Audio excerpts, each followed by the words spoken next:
bumili rin kami ng electric fan. Nabutas na ni Cookie. Inspector Cookie. Ito ang pool update. What's the pool update, Moshi?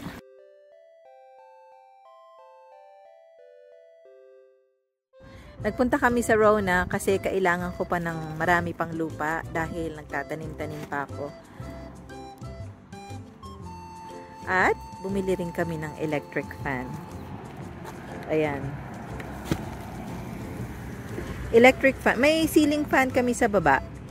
Pero, kasi, hindi ko iniisip na bibili kami ng electric fan. Ang nangyari, so, itong garden center, papakita ko sa inyo. Ayang garden center, sarado na. 10 minutes na lang magsasarado na yung Rona nung pumunta kami. Kaya, pumasok kami mula sa loob. Tapos, ang chika, so, nagpunta kami sa garden center ng mga bata mula sa loob ng Rona.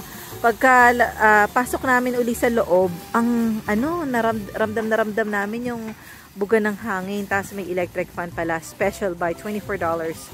Parang ganon, something like that. Tapos sabi ko kay Mushi, bilhin namin kasi sa main floor ng bahay merong ceiling fan. Sa dining area walang electric fan. May AC. Yung AC, lumalabas siya kung saan din lumalabas yung sa register, kung saan din lumalabas yung sa Tagalog nito, buga ng heater. Buga ng heater. Yun. Ulitin natin yung AC, lumalabas siya sa register kung saan din lumalabas yung buga ng heater. So, maganda kasi kapag naka-on yung AC mo, may electric fan ka rin para mas madaling ma-distribute yung malamig na hangin. Uwi na tayo sa bahay.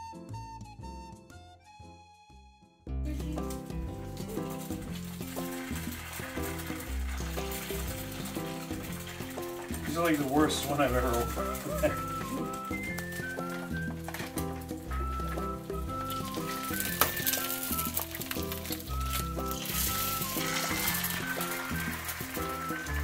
Should I do another two? That's enough.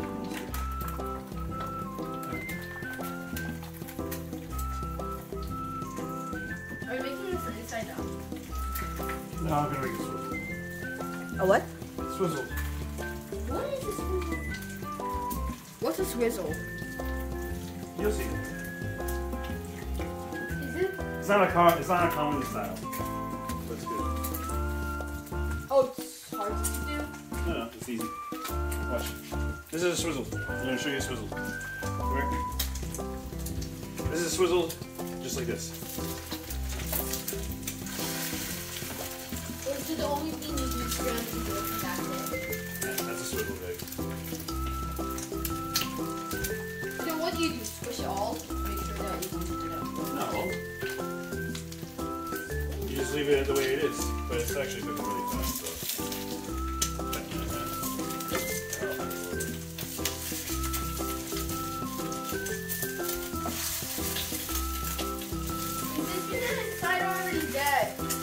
What's that? The chicken inside already dead. Yeah. When GMO chicken gets birth, does it? Honey, nowadays the eggs we eat are the chicken gets pregnant because of the feeds. Like What? it's not naturally made. What do you mean plastic? This? Yeah. That's just part of the egg. 100%. Mushi, turn on the excess fan.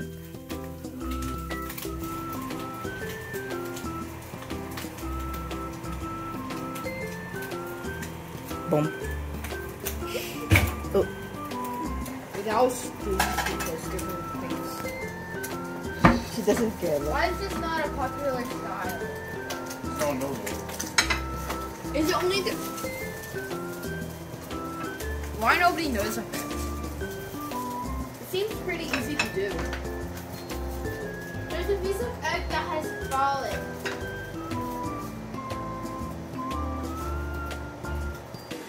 She's really following you, eh? Wherever you go. Yeah, I'm the guy with the food. What's so small right here? Is it the hash brown or the swizzle bits? Why does nobody does? What's that, Moshi? Hmm? What's that, Moshi? What's that? Who's that? What's this? Just pull. Oh, there's a thing that says quick 30. You could have just tapped it. I could have. I didn't know it was there. And this is hash brown. This is gonna be hash browns. It's gonna be ready in like 1 minute.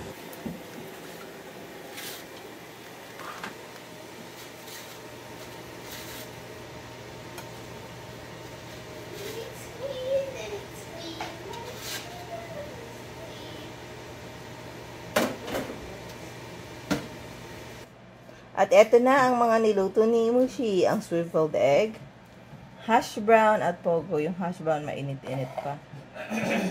Actually, ginising ako ni Mushi ngayon. Sabi niya nagluto siya ng breakfast. At sobrang nagulat ako. What can you say that Mushi made the food? It's pretty good. It smells good. I can't wait to eat. At ngayon ay magtatanim tayo ng buto ng mga bulaklak. So, ang itatanim kong buto ay sunflower. Tapos, eto. Mix na siya. Ay, nabutas ni Cookie. Nabutas na ni Cookie. So, ang sabi dito, shady wildflower mix. Seed fertilizer, soil improvement. Just sprinkle water and grow. Tapos meron din akong iba't ibang buto dito. So, yan. Simulan na natin.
Inspector Cookie.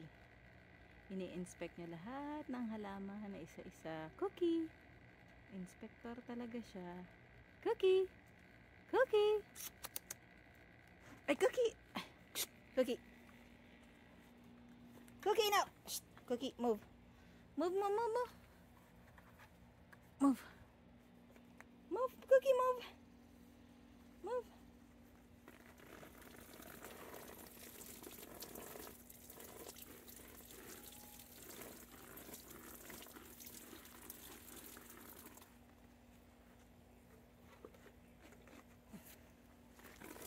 Sana wag, ay, naku yung buto sana wag mag-alwasan.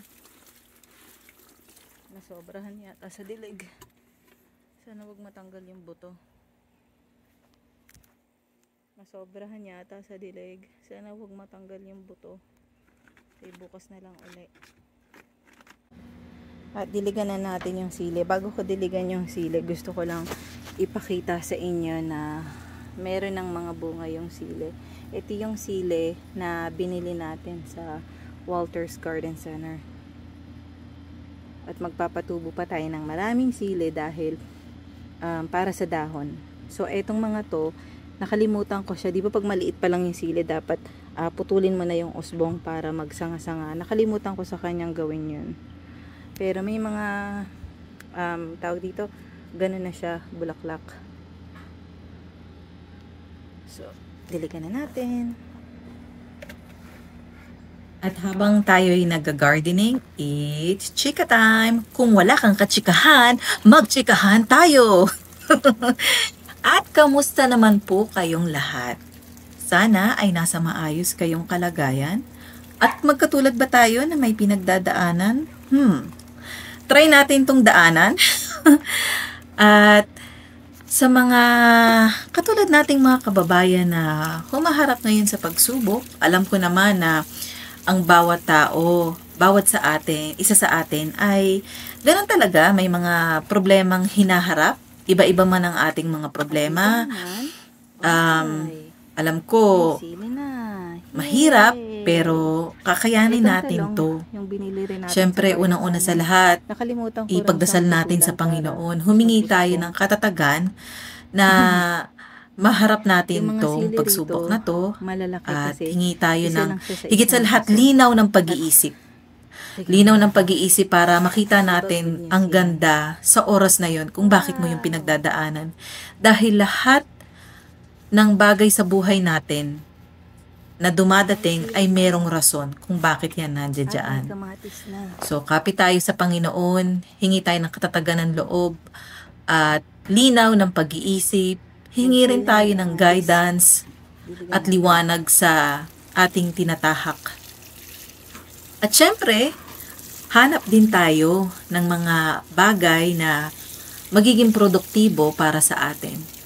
Kasi madali mang sabihin, pero kapag ang problema mo ay medyo may kabigatan, may time na, dahil tao lang naman tayo, di ba? Parang, ano ba ang tamang salita doon? Magmumukmok? Ganon?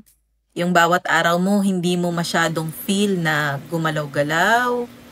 Kaya ang gawin natin ay hanap tayo kung gardening. Sige, mag-garden ka para yung bawat araw mo, makikita mo na kahit papaano ay umuusad. Diba? Ano bang maganda nating gawin? Kung hindi ka makapag-gardening, merong mga color by numbers or paint by numbers para at the end of the day, o kaya yung diamond beads, ganon. At the end of the day, may nakikita tayo na may nagawa tayo. Yung kitchen natin, kutkutin natin, ano ba yung mga expired na, yung mga bagay na damit na ng mga anak natin na mga napagliitan na, baka nahihirapan kang i-let go, baka this time ma-let go mo na siya, mabigay natin sa mga nangangailangan o ma-donate natin. Diba? Madali lang sabihin tong mga bagay na to, in reality, mahirap siya para sa iba sa atin o sa akin, pero at least, sa mga nabanggit ko, diba, may iwasan natin na magmukmok, sayang naman ang araw na ipinagkaloob sa atin ng Panginoon. Kaya, kaya natin to. Hanap tayo. Pagkadasal natin, hanap tayo ng mga bagay na at the end of the day, masasabi natin, ay, productive tong araw na to. At least may nagawa ako. At hindi lang yan. Iikot at dadaan ang araw natin ng mas mabilis. Kasi nabibisi tayo, di ba? O, kung nakapag-chika-chika ka, ay nakar. Bulaklak. Produktiba ba yun? Pero minsan, yung chika-chika, yung makita mo lang halimbawa yung kapitbahay mo, usap kayo sa buhay ng iba. Ito ang diba ganon? What's the pool update? Napag-aangang araw mo. Pero, yun nga. At sana po ay maging maayos ang ating bawat araw. Ma-share ko lang yung pool. Ganyan ang unang proseso ng pool pag hindi pa siya na swimmingan. Ang kailangan ay bulabugin yung pool para mapunta sa filter. At kailangan yung filter ay palitan ng palitan. Kapag ganito ang itsura ng pool, ang filter ay pinapalitan 2 o 3 times a day. Huhugasan ko siya ng high pressured na hose. Once you do that, don't move. Tapos gaganyanin din. At some point, lilinaw yan. Parang ang mga problema natin, lilinaw. Maliliwanagan tayo at darating. Kaya manalig tayo sa Panginoon. Kaya natin to. Kaya natin yan. Ito naman yung maliliit na beans.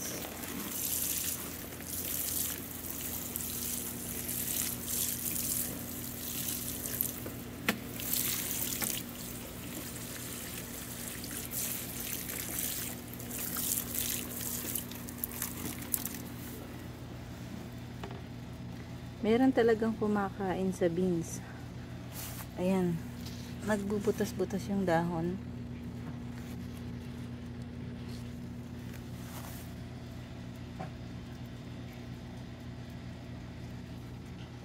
Itong sili maganda na rin siya. May mga bulaklak. Ito naman yung grapes. Lumalaki-laki na yung bunga. Ayan. Ang ganda nitong lilies. Ang ganda niya, no? Actually, ang ano niya, masyado siyang mabango. Masakit sa ulo. Itong black-eyed Susan ay bumubuka pa lang. Itong salvia, patapos na, pero meron pa yung second bloom ka. Pag ginupitan mo, magbo-bloom pa siya ulit. Yan yung iba pang black-eyed Susan, nakasarado pa siya. Etong isa, naka-bloom na. Yung ibang hydrangea, nag-uumpisa pa lang. At ayun yung bluebell doon.